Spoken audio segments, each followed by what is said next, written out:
making the rounds, thanks to Greg McElroy, that would Nick Saban ever get back into coaching? You played for the guy. What's your take on that? I think if given the proper opportunity, I don't think that you could pay him not to take it, to be honest with you, because I remember back when Coach Saban retired, I was at Topgolf, and I was actually with a buddy of mine that I played with in New England, and we were just sitting there, and he just looks at me, he's like, dude, when do you think Saban's going to retire? And I was like, when he physically cannot walk off the field. When somebody has to pick him up and carry him off the field, that might be when he retires. And I kid you not, 10 minutes later, 5 minutes later, every TV on Topgolf, even the TVs that you thought were just like the gameplay monitors, they were all breaking news. Nick Saban's retired. And I'm just like, this don't feel right. This don't feel right, because he can still do it.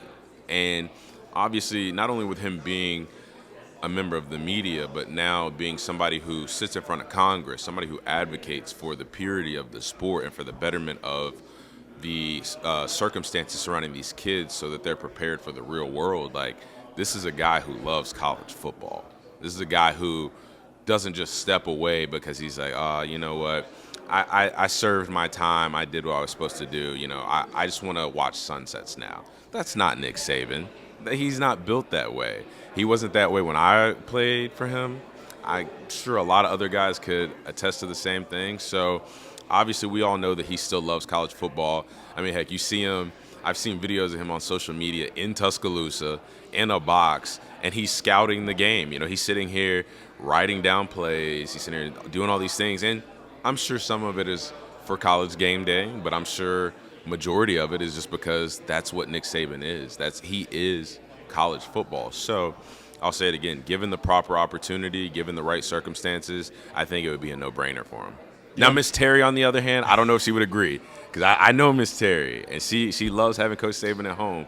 But again, like, if that's what's destined for Nick Saban, which it seems like it is, you can't stop destiny.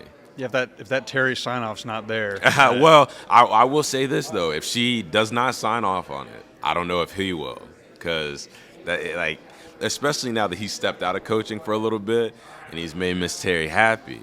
Now imagine taking that happiness back. I don't know how well that would go over.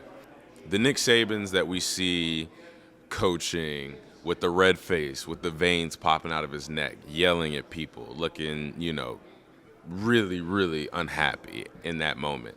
That's probably some of the happiest moments of his life, because he's doing what he loves. He's coaching these kids. He's coaching us to be the best players, more importantly, the best young men that we can be. So